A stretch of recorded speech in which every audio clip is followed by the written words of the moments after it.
Hello, എല്ലാവർക്കും പുതിയൊരു വീഡിയോയിലേക്ക് സ്വാഗതം. അപ്പോൾ എൻ്റെ ചാനൽ ആരെങ്കിലും ആദ്യമായിട്ടാണ് കാണുന്നതെങ്കിൽ ഒന്ന് സബ്സ്ക്രൈബ് ചെയ്ത് സപ്പോർട്ട് ചെയ്യുക, വീഡിയോസൊക്കെ ഒന്ന് ലൈക്ക് ചെയ്യുക, ഷെയർ ചെയ്യുക, കമൻറ്റ് ചെയ്യുക, എന്തെങ്കിലും അഭിപ്രായം ഉണ്ടെങ്കിൽ. അപ്പോൾ രാവിലെ തന്നെ എഴുന്നേറ്റിട്ട് ബ്രേക്ക്ഫാസ്റ്റിനായിട്ട് ഞാൻ 2 അപ്പവും കടലക്കറിയായിരുന്നു എടുത്തിട്ടുണ്ടായിരുന്നത്. അപ്പോൾ അപ്പവും കടലക്കറിയും കൂടെ അടിപൊളിയായിട്ട് കഴിച്ചിട്ടുണ്ടായിരുന്നു. അതിന് ശേഷം ഒരു 11 മണിയൊക്കെ ആയപ്പോഴത്തേനും വിശന്നപ്പോൾ ഞാനൊരു മാങ്ങ എടുത്ത് കഴിച്ചിട്ടുണ്ടായിരുന്നു. അടിപൊളി ടേസ്റ്റായിരുന്നു. ഇപ്പോൾ എല്ലായിടത്തും മാങ്ങ ഉള്ളതുകൊണ്ട് നല്ല ടേസ്റ്റ് ഉണ്ടായിരുന്നു കഴിക്കാൻ വേണ്ടിയിട്ട്.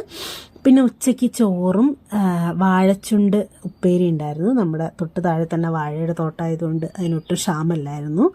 അപ്പോൾ വാഴച്ചുണ്ട് ഉപ്പേരി, മീൻകറിയും പിന്നെ രാവിലത്തെ കടലക്കറിയായിരുന്നു ഉണ്ടായിരുന്നത്. പിന്നെ ഉച്ച കഴിഞ്ഞതിന് ശേഷം വീണ്ടും ഒരു മാങ്ങ ചെത്തിയതും പിന്നെ നമ്മുടെ അനാറ് അതും കഴിച്ചിട്ടുണ്ടായിരുന്നു. പിന്നെ നേരെ വൈകിട്ടായപ്പോഴത്തേനും കപ്പ ബിരിയാണി കഴിക്കണമെന്ന് ഭയങ്കര ആഗ്രഹം തോന്നിയിട്ട് അങ്ങനെ അച്ഛൻ കപ്പ ബിരിയാണി കൊണ്ടുവന്നായിരുന്നു. അപ്പോൾ ഞാനൊരു സാലഡൊക്കെ സെറ്റാക്കി കപ്പ ബിരിയാണിയും സാലഡും കൂടെ